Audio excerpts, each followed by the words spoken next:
Jó napot kívánok! A mai vendégem Fazekas József harcművész oktató, akivel egyfajta mozgásrendszerről, nevezzük Tai Chi-nak beszélünk. Szervusz József! Szia Orsi! Szeretettel üdvözlök minden kedves nézőjét ennek a videónak. Fantasztikus témákról lesz szó. Köszönöm, hogy eljöttél. Kérlek. József, mióta ismered, használod, mióta kezdted el tapasztalni a Tai Chi-t, mint mozgásformát? Ott kezdeném az egészet, hogy tulajdonképpen lassan egy év múlva lesz 40 éve, hogy harcművészetekkel foglalkozom. Ezen belül a Tai Chi is jelentős helyet foglal el. Ő mindösszesen csak 25 éve van a porondon, azóta próbálom megfejteni, akár mozgástanilag, akár filozófiailag, és bármilyen olyan hatásmechanizmusát szeretném megismerni, vagy adott esetben megismertetni, amely előre viszi az embert, mint individuum. Mi a különbség a küzdősport, harcművészet és a Tai Chi között? Az eredeti harcművészet, amit én csináltam, az hétcsillagimádkozó sáska volt. Külső stílusnak nevezik, ami igazándiból azt jelenti, hogy a fizikai oldalról indul, és aztán elérkezik majd a belsőkig, a filozófiai, a chi energia, és az összes olyan tapasztalásig, amely inkább azt mutatja, hogy kell másként élni, mint annak előtte. A Tai Chi az inkább fordítva van. Ott belülről indul a tapasztalás, bár ott is először a mozgást próbáljuk meg megtanulni, leutánozni, és egyébként pedig a belső erőtől, az egészségről alkotott képünk felől, a testünk fontosságáról, a lényünk fontosságáról indulunk, és megyünk kifelé a fizikai részre, yin és yang.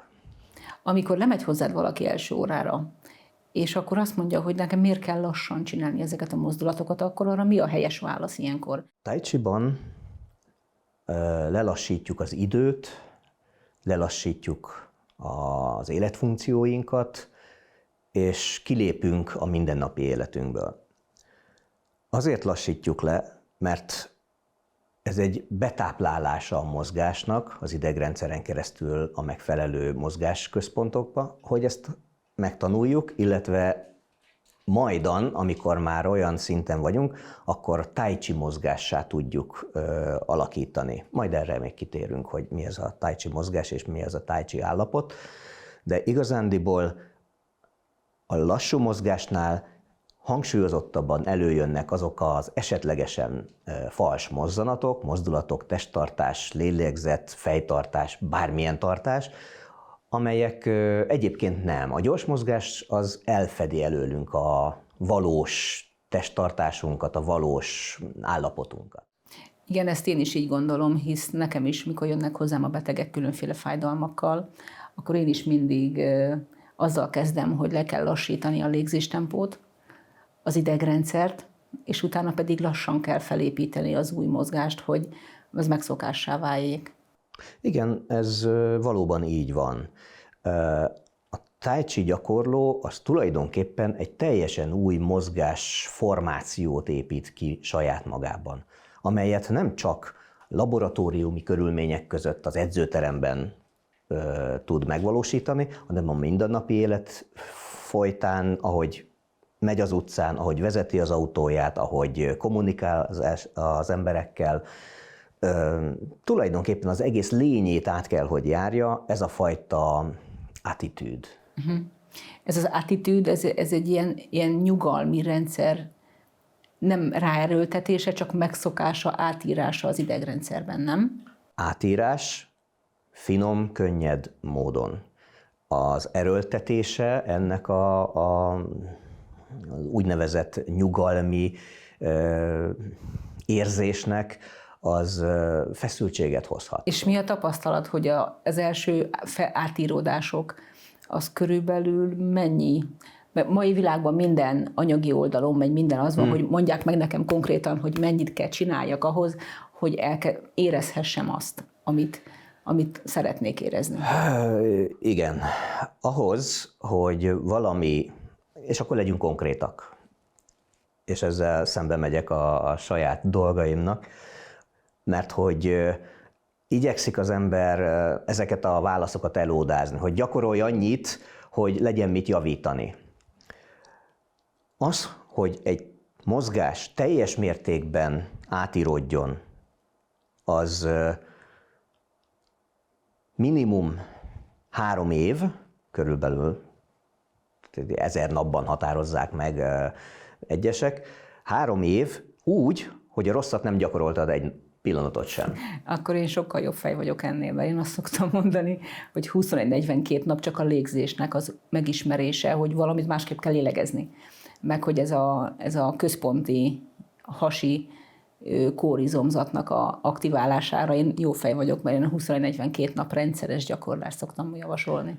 Ez így is van, mert ahhoz, hogy egy megszokás elinduljon, fejlődjön, minimum 3 hétig gyakorolni kell, hogy ne felejtse el az ember idegrendszere. Mert hogyha 2-3 alkalommal csinálom, aztán egy hetet pihenek, utána megint 2-3 alkalommal egy héten megint pihenek, olyan, mintha mindig újra és újra kezdeném a tanulást, elfelejti az idegrendszer. De ha 3 hét, tehát ez a 21 nap, ez nagyon sok rendszerben egy ilyen meseszám, vagy viszonyszám. Igen. Ez egy valós dolog. 3 hétig minden nap gyakorol valaki, akkor elindul a megszokás irányába. Mert az még nem jelenti azt, hogy megszokta a dolgot, egyszerűen csak elindult valami, és akkor már szuper. Türelemre van szükség minden esetben. Nem azért mondom ezt, mert hogy mindenki hülye, és én vagyok a kacsapörkölt. Nem erről van szó, hanem egyszerűen én végigjártam már így 55 éves koromig, hogy mennyire kell odafigyelni, mennyire kell elengedni, az a bizonyos félig üres, félig tele pohár, nem félig üres, nem félig tele, hanem így is jó, és úgy is jó. Nekünk úgy kell megpróbálni megmutatni, bármi is legyen az, hogy türelemmel. Csináld, és jó lesz. Igen, ez is ismerős számomra, mert hát már én is több mint 20 éve csinálom a szakmát, ezt a masszázspraxist, és tőlem is mindig megkérdezik, hogy én miért nem masszírozok. Hogy miért nem csinálok olyat, hogy árusítok bérletet, és hogy jön a beteg, és akkor felfekszik az ágyra, és akkor megmasszírozom, és akkor beszélgetünk, és akkor hazamegy, és akkor így megmondom neki, hogy azért, mert én nekem nem ez az, amit én szeretnék csinálni.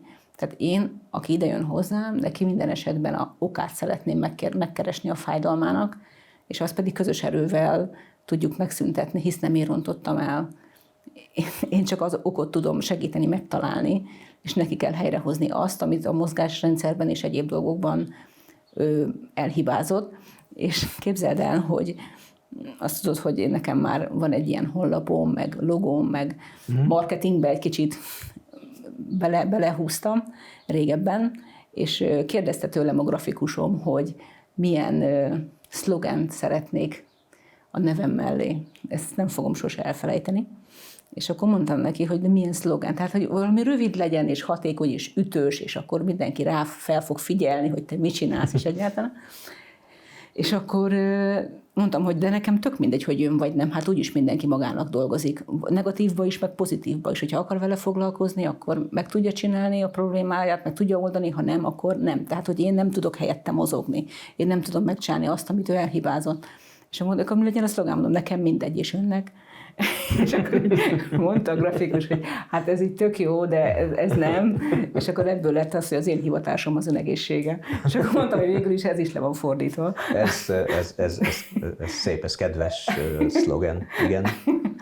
Úgyhogy így visszatérve erre, hogy én is maximálisan átérzem azt, hogy jönnek, mondod, és nem mindig, és valaki elmegy, valaki visszatér. A tai chi az egyik, amit megtanítatott velem, hogy nem minősítsek senkit és semmit. Szoktam mondani, hogy én hozzám, ha valaki bejön kezelésre, akkor 2 lába van, 2 keze, egy feje, és ugyanúgy fáj a dereka, mint a másiknak. Na, hát igen. És hogy visszatérve erre, hogy ha nálad van, kiderül, hogy fáj valamilyen, hogy mit tapasztalsz te, hogy ez a fajta lassú mozgásnak a megismertetése, gyakoroltatása mennyiben változtatja meg a fájdalmát? Gyökeresen. Gyökeresen? Gyökeresen. Tehát egy mozgásszervi rendellenesség, ami az évek során akár sérülés, akár baleset, akár a gondolatok ereje kapcsán létrehozza nem túl kellemes hatásait, azok a fájdalmak elmúlhatnak akkor, hogyha ő valóban megváltoztatja az eltolódott testtartását.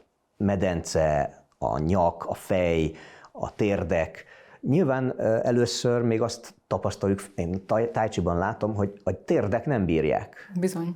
Nem bírják a térdek a korrekt tartást. Nekem a tapasztalatom az, hogy a térdek sok esetben azért lesznek fájdalmasak, és azért nem bírják a tartást, mert a medencében lévő elbillenés és alulműködése az izmoknak, illetve a bokas szallagoknak a gyengesége, ami mindig úgy szoktam mondani, hogy minden izület, ha lentről felfele haladunk, van mobil izületünk és van stabil izületünk.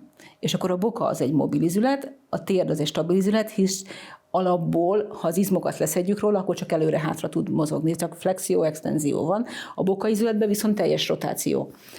Utána jön a csípő, az megint mindenfajta mozgásra képes, utána jönnek a csigolyák, megint csak előre-hátra képes mozogni a csigolya, és az izmok hatása az, ami összekapcsolódnak az izmok, akkor jönnek be a törzs, körzések, rotációk, stb. Utána jön a váll, ami megint csak mobil, stabil a könyök, és utána megint jön egy mobil a csukló. És amikor elveszti a stabilitását egy mobilizület, ebben az esetben vagy a boka, vagy a csípő, mert az a két mobilizületünk az alsó végtagnál, igen, akkor a térni stabilizület veszi át a terhelést. És nagyon sokszor ez a probléma, hogy a medence és a középtengely elbillenés a tartás probléma miatt a térd és a boka terhelődik le, úgyhogy ezért is örülök és köszönöm, hogy eljöttél, mert itt találkozunk mi, hogy a mozgásrendszereken belül. Mondani szokták, hogy minden út Rómába vezet, majdnem hogy, mert hogyha az egészség, és inkább úgy mondanám, hogy a normál testtartás, vagy a normál egészségünket vissza akarjuk nyerni, akkor el kell felejtenünk a múltban összeszedett hamis információkat, amit vagy mi értelmeztünk félre, vagy félre értelmeztették velünk, fel kell ébredni, ez hogy így mondjam. Ébresztő. És akkor valóban így van. A medence az kardinális probléma a harcművészetekben is. Tehát olyan mértékben veszi el az erőt, ha így fogalmazhatok, a mozgásokból, vagy a dinamikát, és hozza a deréktáji, a lumbális részen az izmoknál a sérülések tömkelegét. Mert hogy be van billenve, csinál egy rotációt, és akkor az egyébként is feszes izom meghúzódik. És az, mint tudjuk, mikroszakadások tömkelege, és egy idő után, amikor ez gyógyul, ez veszít a rugalmasságából is. József, és amikor először megérkezik hozzád egy delikvens, olyankor mi alapján, mit nézel rajta, milyen mozgásrendszert, ha már lehet az első edzésen rendszerről beszélni, mert valahol azért jön ő oda hozzád, hogy megismerjen egy mozgásrendszert, abból nem lehet csak A betűt, hogyha most az ABC-re fordítjuk, nem lehet egy órán keresztül csak A betűt csináltatni vele, mert egyértelmű, hogy azt mondja, hogy ez most mi volt. Én nem tudhatom, hogy aki oda jön, milyen távlatokban gondolkodik. Én gondolkodom egyszer rövid távban, mint rendszer, középtávban. A rövid táv az egy ilyen, hogy megnevesítsük, fél év. Hogy feltételezem, hogy fél évig járni fog. A következő az 5 év. De itt lehetnek differenciák a fejlődéstől függően, a hosszú táv pedig 15-25 év. Jó, most már én is 55 éves vagyok, tehát így ezt még felejtsük el. Még simán lehet hosszú távba gondolkodás. Hát persze. De az elsődleges az, hogy az alapvető képességeket gyakoroljuk. Az alapvető képesség, hogy tudjon állni, helyesen tudjon állni. Mi a helyes állás? Bocsánat, utána folytassuk ezt. Hát biztos nem úgy, ahogy a katonáknak vigyázállásban kell állni, nyújtott térdel, kidüllesztett mellkassal, hanem meg kell keresni azt a pozíciót, amelyben a lehető legtöbb támasztószövet jó helyen van.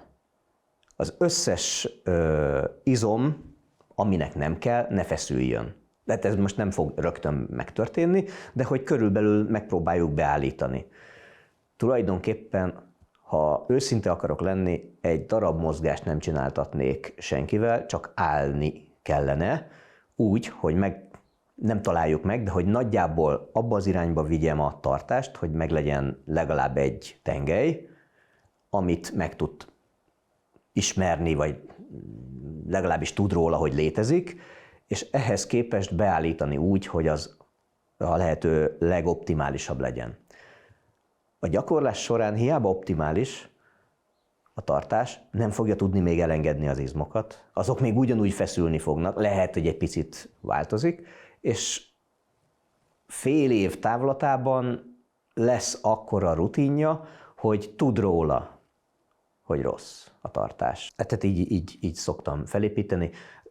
A felmérés az menet közben megy. Amikor mozog, akkor rápillantok, igen. Mi lenne, ha például ezt az izületet egy picit előrébb tolnád, vagy visszább tolnád. És akkor megcsinálja, általában az van, hogy azt mondja, hogy ez nekem kényelmetlen. Kényelmetlen mi? Hát igen, mert most a jó. De a megszokott, az számodra fájdalmas. Igen, mert kompenzálunk mindent. Tehát a felületen mindent tudunk kompenzálni, és sajnos kompenzálunk is, és ezért van az, hogy a mozgás kiesésekben és a fájdalmakban nagyon sokszor meglepődnek, mikor jönnek hozzám, hogy mondjuk van egy térdfájdalom, és én elkezdem a csípőt hátul kezelni, és a végén még mutatok egy hasi belső mozgatást, hogy lehet a légzésen keresztül megmozgatni ezeket az izmokat, és utána elmúlik a térdfájdalom. Múltkor beszéltünk róla, hogy te most tollat ragadtál, vagy billentyűket pötyöksz. Igen. Jó, nem értettem ezt a tollat. Mindenféle madarak jutottak ez eszembe. Erről beszélnél egy kicsit, kérlek? Igen. Köszönöm a kérdést. A Tai Chi-ról írok egy könyvet, meglátjuk a terjedelme hova jut, mert hogy én olvastam jó néhány könyvet a Tai Chi-ról, és belegabajodott az agyam, megmondom őszintén. Lehet, hogy én vagyok túl egyszerű gondolkodású, de nem minden egyes dolgot értettem meg. Azt, hogy a Li hogy jön fel a talból és távozik, vagy éppenséggel a meridiánok milyen yin és yang módon kell, hogy működjenek, és ezek mind fontosak. De maga a mozgásrendszer tartalmazza. Tehát, hogyha te nem tudod azt, hogy kell felemelni mondjuk a chi energiát, vagy attól függ, hogy milyen rendszer, a kundalini kígyót, az agyba annak érdekében, hogy az kapacitásában jobb legyen, a mozgás során, amikor korrigálod a mozgásodat, felszabadulnak ezek a kötöttség alól ezek a meridiánok, és akkor ez működik. És én arra gondoltam, hogy mi lenne, hogyha valamilyen módon, de egyszerűen fogalmaznám meg ezeket. És majdnem mindig igyekszem az írásomban magamat hozni példának, hogy milyen volt és milyen lett, hogy milyen pozitív változásokat hozott az én életemben. És hogyha van egy differencia, akkor lehet látni, hogy igen, ez megéri-e nekem, vagy sem. Tehát az olvasó szemszögéből nézem. Mert nekem megérte. Én olyan ajándékokat kaptam a Tai Chi-tól, amelyek egyszerűen fantasztikusak. Tehát így nem tudom szavakba önteni, mert hogy jobbá tette az életemet minden tekintetben. Nem vagyok milliómos. De nem is érdekel annyira. Lehet, hogy rossz üzletember vagyok, majd még kérdezek a Tai Chi-tól valamit. Tehát, hogy így Olyan szerencsésnek mondhatom magamat, hogy mintha tényleg vezetleve lenne a gondolatom, a kezem, és hogyha megfelelő módon használom ezeket a lehetőségeket, akkor haladok is előre. Köszönöm szépen, hogy vendégem voltál, köszönöm szépen a beszélgetést, köszönöm, hogy megnéztétek a videót, és köszönöm, és remélem még találkozunk, minden jót kívánok!